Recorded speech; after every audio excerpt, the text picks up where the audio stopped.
Welcome to Indo GA, where we look back on another busy weekend of GA action. Loads of hurling over the weekend to digest, and delighted to be joined once again by Eddie Brennan. Eddie, how are you getting on?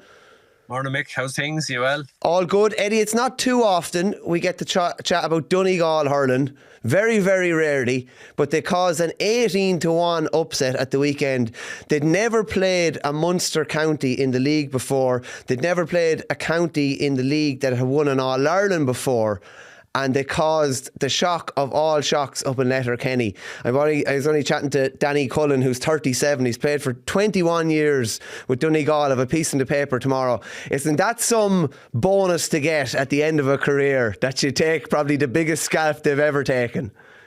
Jesus, yeah. I mean, you talk about lads waiting all your career and getting a little bit of success at the end. I mean, I'm sure Danny probably a fierce, well-got guy within the group, and you think of the young lads that are probably, maybe the last 5 years coming in new into someone like that, and they're kind of iffy about, will we go play hurling for Donegal? And there's obviously a pocket up there that are hugely passionate as well.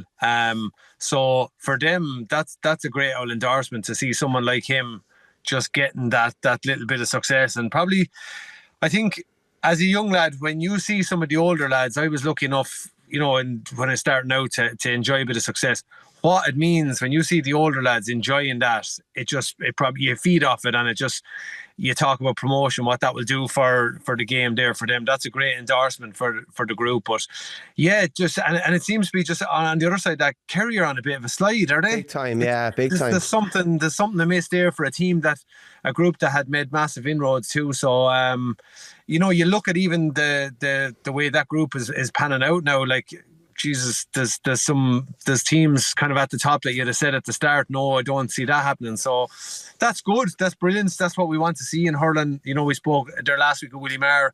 We're on about, I think someone said about that if the focus was to get, the second tier lads up a bit, well, there's further endorsement that look, they should all be looked at, but it's not going to be simple either. But I suppose the trick for Donegal is to consolidate that and build on that, which would be a big thing. Yeah, 100%. And they need another point out of their last couple of games to make sure they stay up in Division 2. But he started off his career playing the likes of Monaghan and Leitrim and that. Now he's up playing Kerry. They're playing Kildare this weekend. Just something he mentioned, Eddie, and I think, and this probably maybe be the final point on it. He's 37. He's still trucking away. Declan Coulter, his brother-in-law, is 38. He's still trucking away. Sean McVeigh is in his mid-30s. He's been trucking at it for about 15 years. Chris McDermott has 100 appearances up there. It's so important, and it can be difficult, especially maybe when you're not getting the acclaim or whatever, but so important for any squad just to keep going and keep going and keep going, because at least you have a chance of bearing the fruit if everybody that you can possibly have stays on board and stays buying into it. Yeah, absolutely. And I suppose I think with hurling too, I think with hurling, if the brain is still sharp as could be, I think that mitigates maybe a guy getting older and they might not be as lively or they might not be as mobile. But I think having that experience with the younger lads on the pitch can only but pay dividends. And I think that's the one thing I always felt as you got older, you were able to see and think a little bit clearer. You were able to see things happening a little bit quicker. You were able to react mentally that little bit quicker. And I think that's probably the key. And that's probably what has allowed the lads there. I think I hurled shinty with Declan Coulter back in 2007. Wow. Down in Nolan Park. And I seen him getting an awful belt of a shinty stick on the knee, the poor devil. Not simple now. If you didn't have the shin pads, you'd be a big bonner. Well, the poor devil, it missed it. But I think there was about 5 of us around when it happened. And you felt, that shudder you get when you hear, a lad is after getting a right sog just on the knee, the top of the top of the shin bone there. Oh, it was horrific. But it's deadly to see lads like that. And I suppose, look, I'm going to be, a little bit biased when I say that, with the hurling lads, it's great to see them going that little bit further and staying going. And again, are they now perfectly placed to start coaching these guys? Because they're going to have the knowledge of the young lads around those counties. So they're ideally placed, and probably, they're on-field coaches, if you like, so they're probably able to help lads get around. But look, it was the great story of the weekends, when maybe it was probably, there was maybe, was it Donegal or Wexford was probably the big result, and then Donegal just went and outdone them. Yeah, I think it's very important as well from Willie Matter's point of view and the Hurling Development Committee. See what a county is doing, how they've made strides, and try and mirror it in other places and try and expand on what they're doing. Not necessarily come into the counties that are at the very, very bottom and try and, there's a hell of a lot of work there. And I'm not saying you don't work on them, of course you do, but take a look at, like, Offaly are coming a bit, you would say.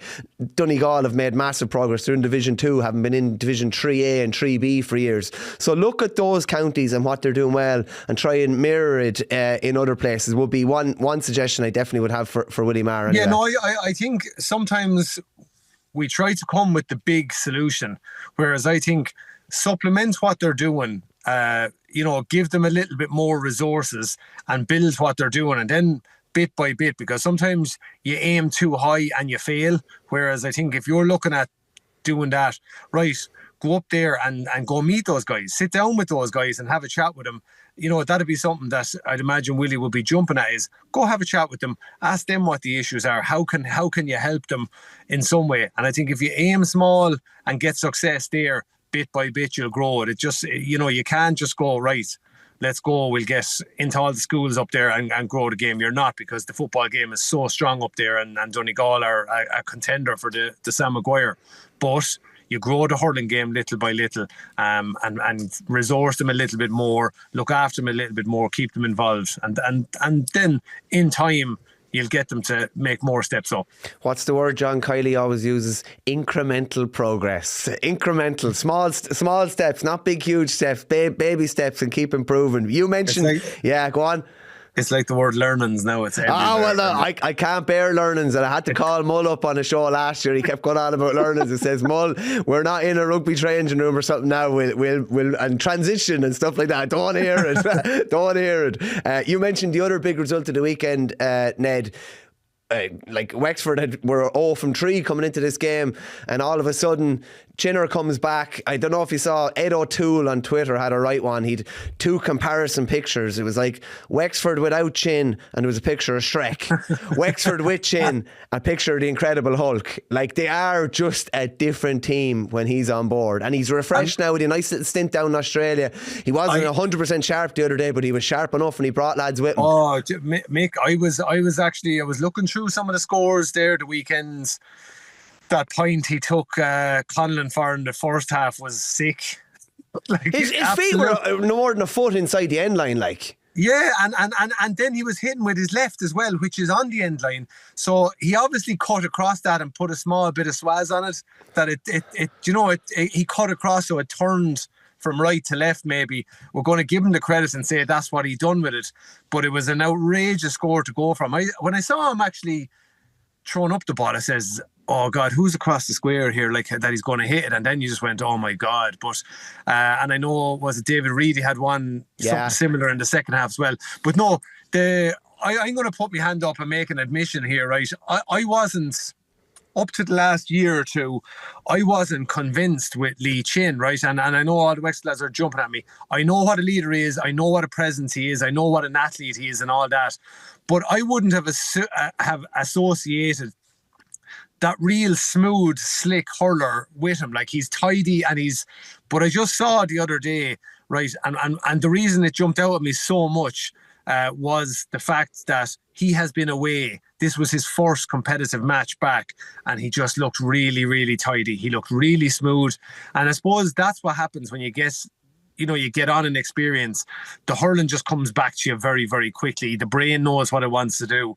But the last 2 or 3 seasons in particular, I've seen Lee Chin's hurling go to the real top level. And I think if I was to be, and again, I'm being honest, I just would have questioned that little aspect of it. I remember him taking frees in Galway going back 4 or 5 years ago, and he had a kind of a mixed afternoon with them.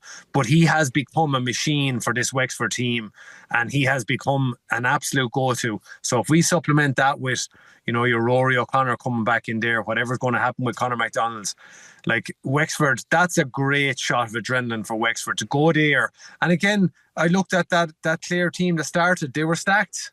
Yeah, they were stacked. There was a lot of big names in there, and again, we'll talk about the loan side of it. He'll be disappointed. He doesn't like losing. Brian Lohan's an absolute competitor. He's a warrior, but there's no doubt about it. Come the first 2-3 rounds of the Munster Championship, this will be a rearview mirror, and Clare won't be at all phased by it. But this is, and again, I'll say, I threw on the Kilkenny hat for a minute. Oh, this is a result that's going to give Wexford a real pomp going into the championship, and I think it does increase the prospect now of what's available and what's a possibility in the Leinster Championship this year. And we'll get on to maybe Dublin and Offaly as we go along. Yeah, like Wexford is a massive shot in the arm. It's still going to be very, very difficult to keep their status in 1A. I think they have to go to Galway next week, or sorry, they're hosting Galway next week, and then they have Limerick in their last game. Yeah. It's not a great finish. But I just looking at different lads last Sunday, and you're looking like Richie Lawler's been brilliant throughout, but he was even better again. Kind of grew a foot, even with probably Chin on the pitch beside him. Seamus Casey was brilliant. He's such a slippery forward, like really, really slippery. You mentioned McDonald there. I think he had a little procedure on his hip, so he won't be back till championship time. And if you think of even Seamus Casey, like, did Davy Fitz try and make a goalie out of him there going back, a few years ago? And this guy, again, he was hurling with Carlo IT there, and they were always competitive. And he was an important guy for them. I think he was even taking the freeze for them there. Like, so I seen him up close in. Now I know we mightn't put huge value on it, but I seen him playing a Walsh Cup match there. Was it last year out in Callan against Kilkenny? And he ended up playing as a kind of an inside forward against a second Kilkenny defender.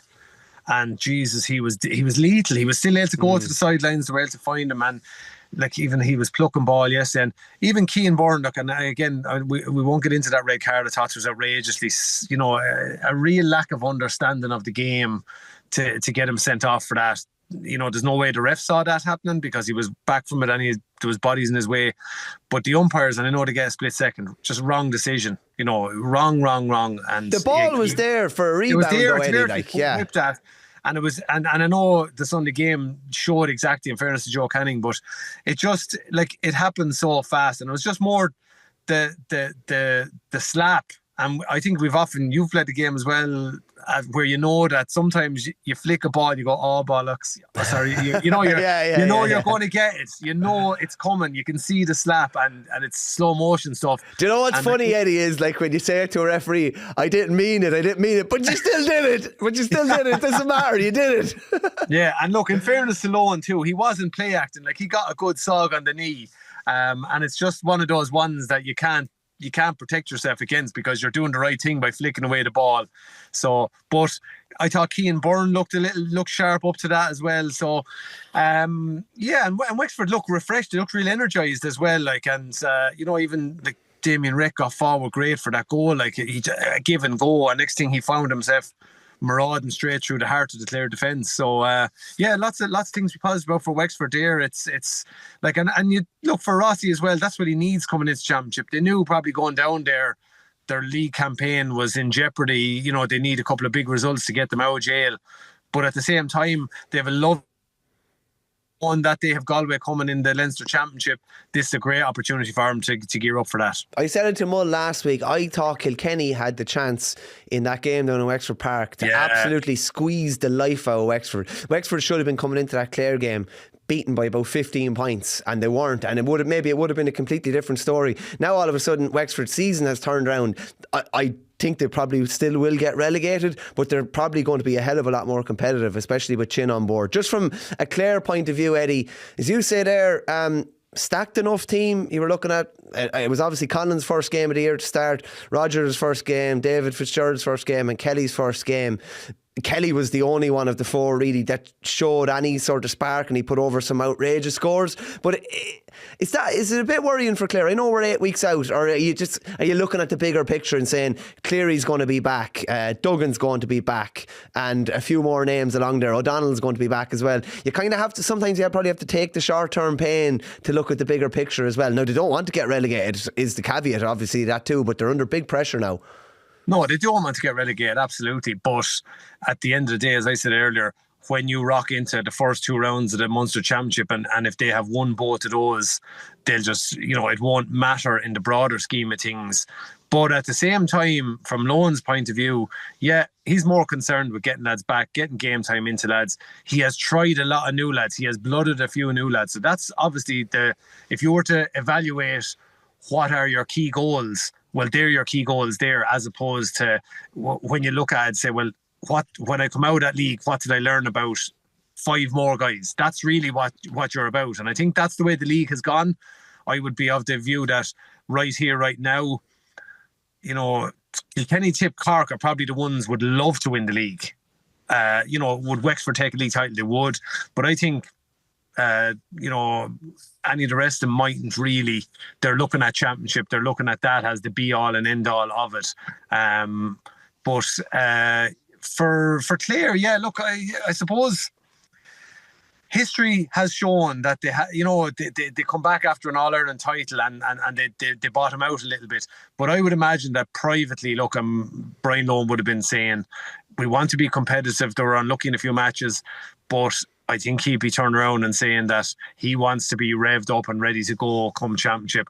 The Munster campaign, he knows that a strong Munster campaign keeps you obviously in the hunt, and that's what they'd be going all out for. I think Lohan would love a Munster title this year.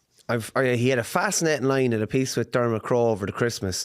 He's looking at 2025 or whatever, and he just said, I'm very interested to see who, if any, of our lads are soft this year, whether there's a softness. Yeah. And it's just like, but isn't it great to throw it out there? Because if you throw it out there, you negate against it. And there's plenty of fuel on the fire. Like, they've gotten a few kicks now. Sometimes he can nearly be going too well as All-Ireland champions. He can be floating in, and then all of a sudden, I'm thinking of Tipperary in 17. Remember, Tip won the All-Ireland in 16, beat Wexford, scored 5 goals in the league semi-final, and then Galway ransacked them in the league final, and they were kind of chasing their tail to get back to that type of form. I'd nearly take it, you don't want to get relegated, but I'd nearly take it to the questions are being asked now, and you have to go and prove yourself. You have to go and do the extra gym session. You have to go and do whatever it is to get yourself back to that level.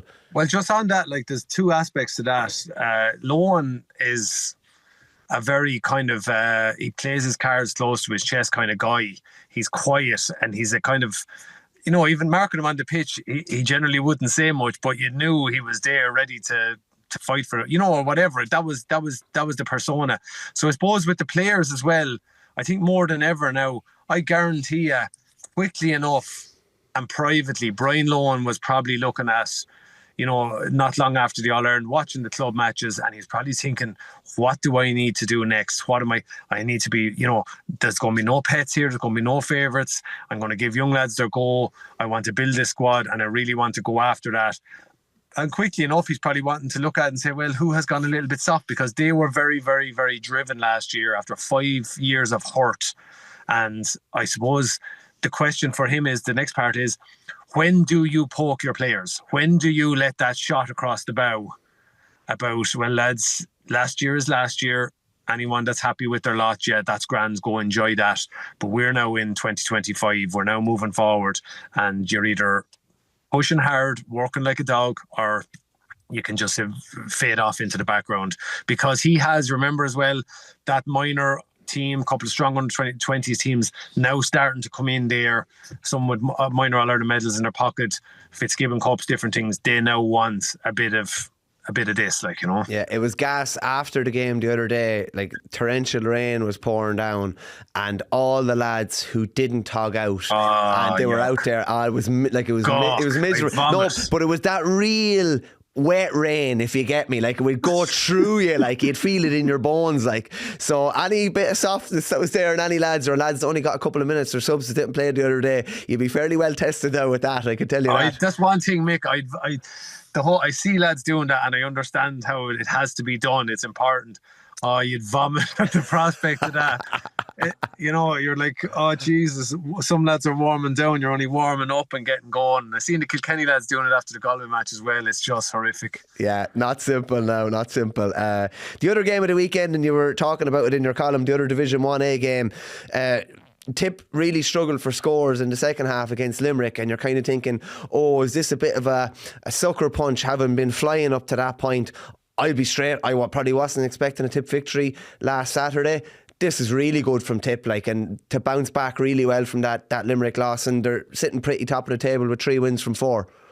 They are, and in fairness, I thought early doors they looked to be in a little bit of bother. I think particularly when Cork walked in that goal, I would have felt, Jesus, what's going to happen here? And to be fair to them, they rolled up the sleeves and they went at it. And as I said as well, I can see a Tipperary team starting to emerge. I think Cal is going consistently. Like you saw, Caesar was in there the last day, his first probably spin there, getting a look at him, big mobile fella. He's 6'3", very well able to move. And if you look at Cal's backs, they're probably of that ilk. He's looking at big mobile strong fellas like Mikey Breen, a big unit. Ronan Mars is not a small man either, well able to anchor the defence. Connolly, Brian O'Mara, geez, when you say they're big lads, they're all big units.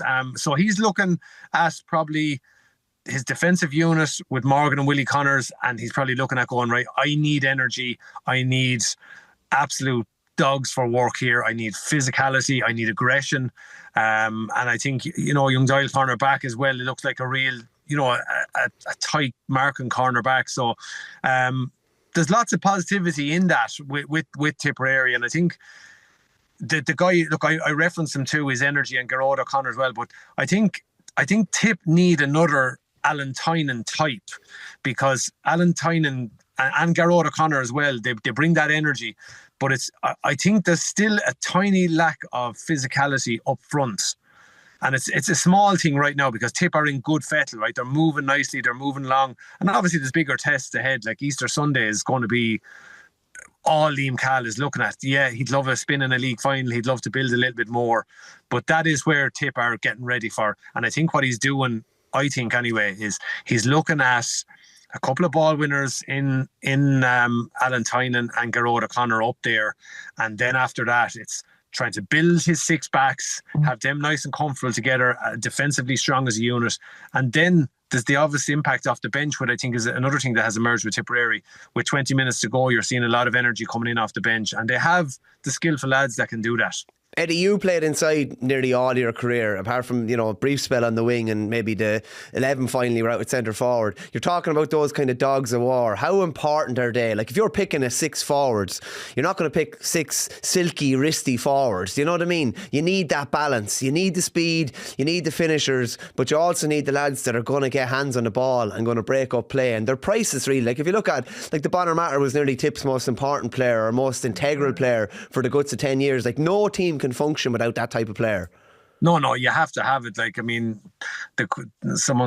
lads were kind of quiet. I remember going back in 2008 after that All-Ireland, we spoke ourselves, or we looked at the value of Martin Comerford that day. He went off injured with a bone broken his leg, and I think he may not have, I don't think he even scored, but he had nullified the influence of Ken McGrath and his impact on the match completely. And Martin Comerford ended up getting on a lot of possession that day and firing passes into a lot of us. The point being, like you said there, you need guys that are going to, you can't have all the one type player. You can't have all your hotshot forwards that are going to get on loose ball and make the ball talk. I mean, the modern player, everyone has to be able to do that, but you have to be able to go and tackle. And it's one of the buzzwords now, and the value of what a lot of people look at is your tackles and your turnovers. So if the Tip forwards get that into their game and bring that in, and that's what the likes of Tynan and co do, I think that's what's probably been maybe not where it needs to be with Tip over the last couple of years. But, I think that would be where Cal would be going after. And the value of someone like that's going to be able to even, and Tynan, did he pick off 3 points the other night, Gerard O'Connor as well. So you obviously have to have that. But if you have those and you supplement that with the silky skills of the likes of Jake Morris or even Noel there with 20 minutes to go, if Noel McGrath is coming in there and he can pick up ball like that, he's going to make it count on the scoreboard. So yeah, you can see just a little bit of a formation from Tipperary, what they're looking at doing and what their game plan is going to be about. But it is built on real in your face, a little bit of old school Tipperary values. Yeah, an important win for Tip, especially at the same venue as where Cork outnumbered them probably 10-1, and they beat them to go to 20 points in the Munster Championship last year. It's a nice little win to get. They needed to do that. Like they needed to let Cork kind of know that they're not going to be, and obviously going to Páirc Uí Chaoimh then for the championship. From a Cork point of view, Eddie, probably that bit of inconsistency again, maybe, and kind of you're still not 100% sure what you're going to get with them on a given day. What did you make of them the other night? Yeah, they look to be moving very well. Started very brightly and looked to have kind of Tip in trouble. But like same too, like they've blooded a few lads. Mullins wing back, was it? Yeah, Micheál Mullins. Yeah. Jeez, he was excellent, and the speed of him. Jeez, I see him going up the field there at one stage, and like, is there anything more horrible for a forward than have to chase your man to the far end of the pitch? I was only thinking, Eddie, you'd love if the football rules came into hurling back in the day. That'd be brilliant. Imagine the three you were just able to stand inside and you didn't have to track. Imagine the amount of luxury players that would still be playing club hurling. Well, they probably are playing anyway, but they're just not doing the tracking back. But it'd be some rule, wouldn't it? Who was it? Was it Sean? What's his name? Ended up having to go all the way back and track him the whole way back, and just went, horrible, and then calf, and you're trying to walk back up, and it's, they got a shot off. But no, Cork, they're missing a few still. And look, Cork, I think sometimes with league match, we've seen it with him where, I think was it last year that Kilkenny went down, led him on a merry dance early doors, and then turned around and played a complete different game in the second half. So again, I think they'll be okay. Cork being Cork, sure, they'd love a league final, but at the same time, they always go, it'll be all out for championship for Pat Ryan's crew. So they're still lacking a few, but I just thought Hoggy, you'd be curious, what's his role this year? Is it going to be coming off the bench and doing that? But God, he looked sharp when he came on. Cork did they go 6 or 7 points down, and then suddenly they roared back into it. But look, they're trying to get a few lads back. Like, again, you've seen flashes of brilliance from Barrett and from Hayes. The goal was just lovely, slick hands going in. But I think the fault being is that, and I suppose you can't dominate a match from start to finish either, but I'd like to see them do more of that. That's where the one time that Ronan Maher looked uncomfortable was that time that Barrett went down the wing and stayed going, and you could see Ronan kind of calling the lads to come across and cut him off. Like, Ronan Maher is just excellent in what he does for Tip. I don't think there's a better striker of the ball out there at the moment, either left or right. He looks as if he's just sweeping it and it's gone 90 yards.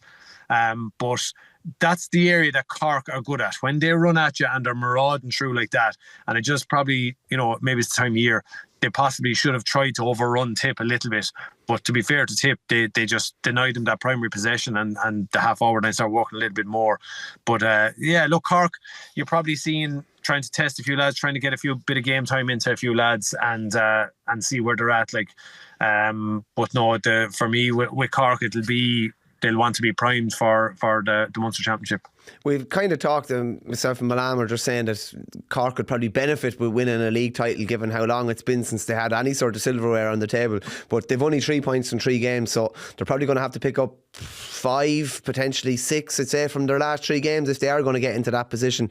But that's 1A. Obviously, the big game between Kilkenny and Limerick was called off. I don't know if your boys are going soft down there, Eddie, but it was called off anyway. Well, no, the pitch was soft. It's first the famous one, the longer we stay in the dressing room, the longer we stay in the championship. But no, I to be honest, Nolan Park, I've never ever, and it just speaks volume of what rain has been down here the last couple of weeks. Like Thursday, torrential rain. And even the Galway match, going back that far, the pitch looked in poor nick. And that's not a reflection on the groundsmen. The groundsmen are the best in the business. But they've just been, this is the hand they were dealt with. So when I seen the rain that was predicted for Sunday morning, I said, God, it's hard to see this going ahead. And I think there was even poor Limerick lads arrived up to Kilkenny and Everton. A couple of our lads going around Kilkenny didn't even realise, they hadn't heard that the match was called off, unfortunately. But look, I think the big one the weekend now is going to be a right good test, is Páirc Uí Chaoimh. So it'll be interesting to see what comes of that. Yeah, it's coming. It's ticking fast, and obviously that game's going to have to be rescheduled. So any Paddy's weekend, I think Paddy's Day break in the calendar now, everything's just going to kind of run through, so they're not going to have too many free weekends between. Maybe some teams will look at the value or not of getting to a league final as a result of that, but it'll be interesting to see over the next while.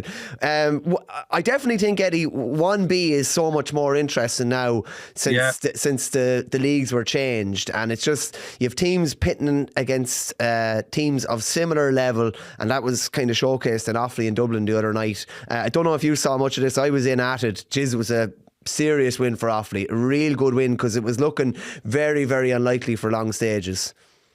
Yeah, look, I only got the highlights of it as a lot of us did the weekend, and it was just, I was listening to it a little bit on the radio on Saturday, and it was just kind of, Dublin seemed to be keeping them at arm's length all the way through. They seemed to be moving very, very slick.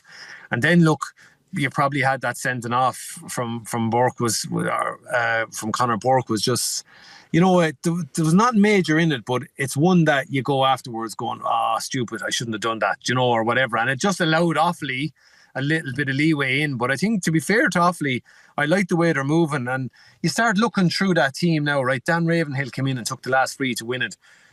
Dan Burke, Charlie Mitchell, Brian Duignan has really come alive in the last couple of years. He really has become, a real quality player. His free taking has gone to, that 95+% accuracy. So Screen needs to come in. So I think Johnny Kelly has these boys moving really, really well.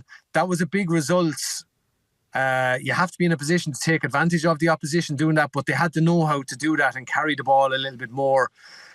So that's to go to Dublin. I don't care what anyone says. Like, any time of the year you go to either Parnell Park or Croke Park and you get a result against Dublin, you'll have earned it, and that's a good result for Offaly. And it has thrown the cat among the pigeons there, in a way, because if you looked in from the outside, you mightn't have expected that. They're now in a real strong position, and there's nothing they'd love more going, in the Leinster Championship this year, get back up to the top tier, and they will only improve. Like, good hurlers, good young lads will improve the more the better opposition they're playing against. So all in all, that's a great position for them to be in. I think it won't be the end of the world for Dublin. Okay, they'll be disappointed with the result or whatever, but it just puts a premium on the last couple of rounds now. Yeah, Dublin play Waterford this weekend. They travel to Waterford this weekend, so that's kind of a big game now. Potentially your de facto semi-final, so it's going to be a fascinating one. From an Offaly point of view, Offaly forwarded Dublin a lot of space in the first half. Dublin were picking passes, they were running everywhere. You were there. Yeah. They seemed to let them carry the ball out an awful lot, and it wasn't working. No, it definitely wasn't working. Conor Burke scored 3 from distance. Crummy got a couple. Fergal Whiteley got 3 from kind of distance, around 65-yard line as well. Came out in the second half, pushed up. All of a sudden, Eddie Gibbons who was going to puck the ball short the whole time. There was nobody to puck the ball short to. What we talked about earlier, they probably didn't have that big, strong John Hine wing forward that was going to catch a ball, or Martin Comerford that was going to break a ball. And all of a sudden, Offaly were getting on ball from their own puck out, got back level relatively quickly. They conceded that goal to Brian Hayes. It was completely against the run of play. And I don't know if you've ever done it before or it's happened. When you block down a lad perfectly, and the ball bounces straight back to him or somebody else, it's not worse. You're better off getting a half block. The perfect block is a disaster, because if you think about it, if you block perfect, it should go exactly back from whence they came. So the perfect block can be a bit of a disaster. But in fairness, Offaly bounced back really well, and as you said there, Dublin sat back, and all of a sudden Mark Troy went short, and lads carried the ball to the 65 and tried to find a pass.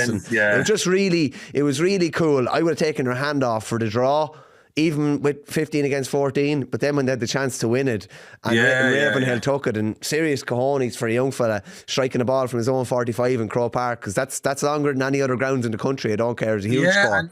And to go back and say, I'll hit that, that's a little bit of character too. And from Johnny Kelly's perspective, that's what you like to see in a clutch moment, a young lad stepping up and taking it on, because in a league match like that, especially when it's to win a match, okay, so you can kind of go relax and go, well, at the very least we have a draw here. So that maybe took a little bit of pressure, but it was, as you said, ballsy enough to see a lad go up and take that. But you're looking at Offaly, and come that championship, it's building into their confidence. It's just, now they know. I don't know, have they to go to Parnell, or have they to go to Dublin in the championship? I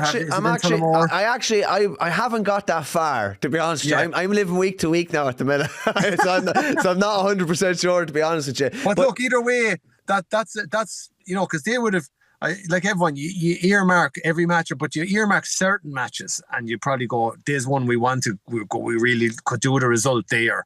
So this is one now that Johnny Kelly would be looking at. He'd probably say, well, what did we learn from that? And what did Dublin show us what we can't do against them and things like that. So it'll be interesting to see. But look, as I said, the winner coming out of that is awfully coming out of that, from that point of view, because going away to Dublin is not an easy place to get a result. Yeah, just lastly, the other 1B game, Waterford had a huge win against Antrim, big win, and really went to town in that first half, put up a monster score. Conor Prunty was playing his first game of the year, was outstanding by all accounts. He was one of their best players in the field. I want to focus on Davy's comments after, because I think they're worth focusing on, because he had a lot to say after the Offaly game where they were comprehensively beaten, and he just had some comments here. And he just said, if you come and see us train, we are savage, so in games it's a psychological thing and not a physical one.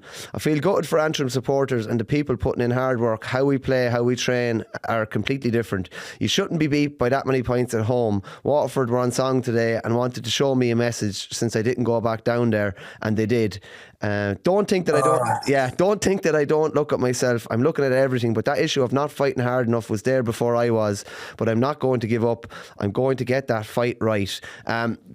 This is a couple of things, right? Waterford Antrim not fighting, like I just don't buy that since under previous regimes. If you look at the 4 years in Division 1 with Darren Gleeson, they were averaging just over 21 points. They scored 30 goals in 21 games. They had some big wins and were really competitive. And if you look at what they produced so far this year, in 3 of their games they averaged 14 points and no goal. And the Westmeath win, when they scored 225, is a bit of an outlier when you look at the other 3, and Westmeath are down the bottom of the table. How the narrative is bended back to himself each time, and apportioning blame to other people. Previous, like I remember the same. He was pissing and moaning about the way Waterford were when he got them, and all that. Like, it's just, I don't know. It's silly stuff, and you know what? You'd like to think that. And someone like Davy, he clearly has something that works, because he has gone to different places and clicked and got joy and got results. But at this stage, you're kind of going, God, as you get older, you should be probably, realising that's just empty waste of noise. It's just noise, like it's just silly stuff. It's not even, you're not even taking the heat off the players with stuff like that. Do you know the way sometimes a manager can come out and say things that puts it all back on him to a degree and takes the pressure off the lads? Like, the reality is Antrim hurling was in a good place. Okay, you can argue about how much players have they coming through to build for the next 5, 6, 7, 8 years. But Darren Gleeson done a superb job with them. They were, like, you look at they beat Wexford up. It was a tough place to go, for league and championship over the last couple of seasons. Like, they were playing really good hurling, and they have some good hurlers there. And you can't even turn around and say, well, Neil McManus is gone. It's down to that. It's not.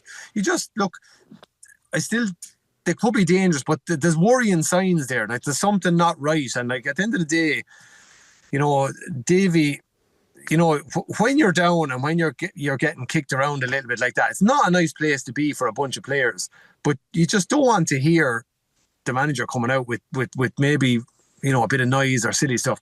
Keep them out shut and just work on it. But I find it hard to credit that you're doing one thing in training and it's not happening. I understand that you can go out an odd day and you can have an owl stinker. But by and large, if you're training a certain way and this is how we want to play, you'd say you should be seeing some of that transpire on the pitch. But I suppose that is very worrying. A scoring stat like that is worrying, knowing that, look, there's a Leinster campaign coming where people, they naturally will look at it and say, well, Antrim don't look to be at it at the moment. And like, it's the one thing you don't want to see as a player is a manager kind of making excuses, really, and kind of going back on their own history and bits and pieces like that, Just on that, Eddie, real quick, Cummins always said that Tip took unbelievable solace in the fact that, remember, he gave them a woeful beating in the league in 2009 in Nolan Park. Yeah. A woeful beating. And he said, Sheedy came out and just, that's on me. He never mentioned a player's name. He never mentioned players.